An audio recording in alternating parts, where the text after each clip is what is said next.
commencer.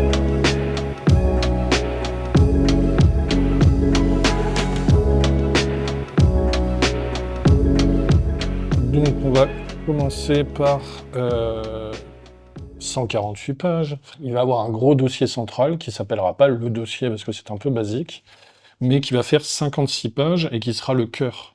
56 pages sur 148, c'est quand même assez conséquent. 56 pages, ça se voit pas dans un Newsmax, ça se voit pas dans un mensuel, ça se voit dans un trimestriel comme l'Audace. Donc le sujet principal fera 56 pages, et ensuite il y a 2 sujets annexes qui font chacun, si je ne me trompe pas, de mémoire, 26 pages. Vous allez voir qu'il y a beaucoup de jeunes, parce que c'est les papiers qui sont commandés et qui sont en cours d'écriture. Donc si on commence, on a la page 1, qui est la couve, tout bêtement. Quand on tourne, on aura la deuxième de couverture, là où on s'est dit qu'on allait intégrer la liste des contributeurs Ulule. Moi, ce que j'aimerais, j'aime travailler à l'idée qu'ils le garderaient dans leur bibliothèque, et que donc la succession du numéro 1, du numéro 2, du 3 soit semblable. Là, le chemin de fer, de toute façon, on peut le bouger continuellement. Il y a des papiers qui peuvent être retirés, qui peuvent être taillés. On peut faire ce qu'on veut, on est à 1 mois et demi du bouclage. Le seul petit bémol de ce chemin de fer que nous avons fait et qui est très pensé et qui permet de faire vraiment des dossiers de fond, c'est que je pense qu'il faut qu'on ait aussi une marge de manœuvre pour accueillir des textes qui ne rentrent pas dans le cadre de ces dossiers, parce que l'intérêt d'une revue, c'est que des gens ont envie de contribuer, mais sur des textes qu'ils ont pondus comme ça sur tel ou tel sujet. Ce que je n'aime plus dans la presse et dans ce que je lis, c'est que je sais exactement ce que je vais trouver quand j'ouvre un magazine. Et je sais le point de vue qui va être défendu. Si j'achète telle revue, je sais que d'un bloc, ce sera ça. Et ben, par exemple, moi, Gilles Montré, c'est pas le mec que je serais allé lire. C'est un ancien conseiller de Nicolas Sarkozy. Il défend des thèses qui sont pas nécessairement celles vers lesquelles j'irais. Et en même temps, j'ai trouvé que c'était bien argumenté. Et puis, il y a des références qui sont intéressantes. Je me suis dit, ah tiens, c'est vrai.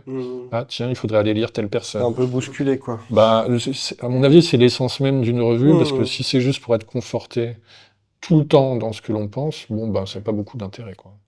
En fait, c'est tout le principe. C'est exactement ce que Gaucher et Nora essayaient de faire dans le débat, et ils ont jeté l'éponge à la fin. C'est justement de mettre des gens côte à côte, tout en sachant que ils vont peut-être dire « Ah tiens, je m'attendais pas à être à côté de celui-là. » Voilà.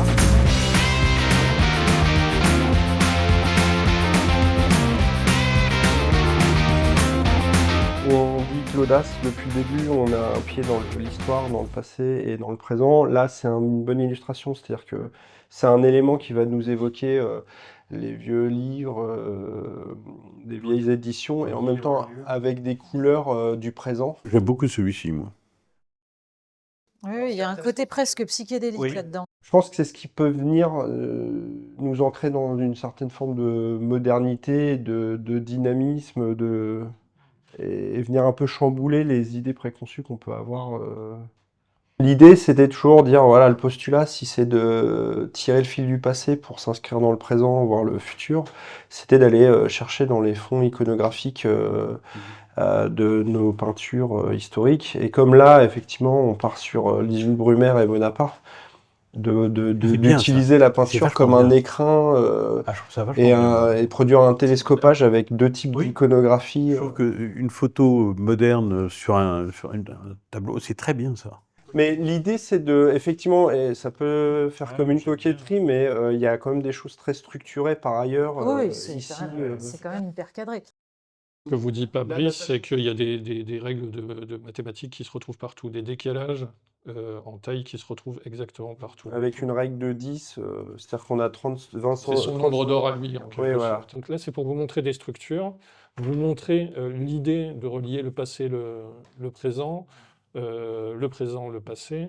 C'est vous montrer le choix de typo qu'on a fait, qui est une typo très littéraire.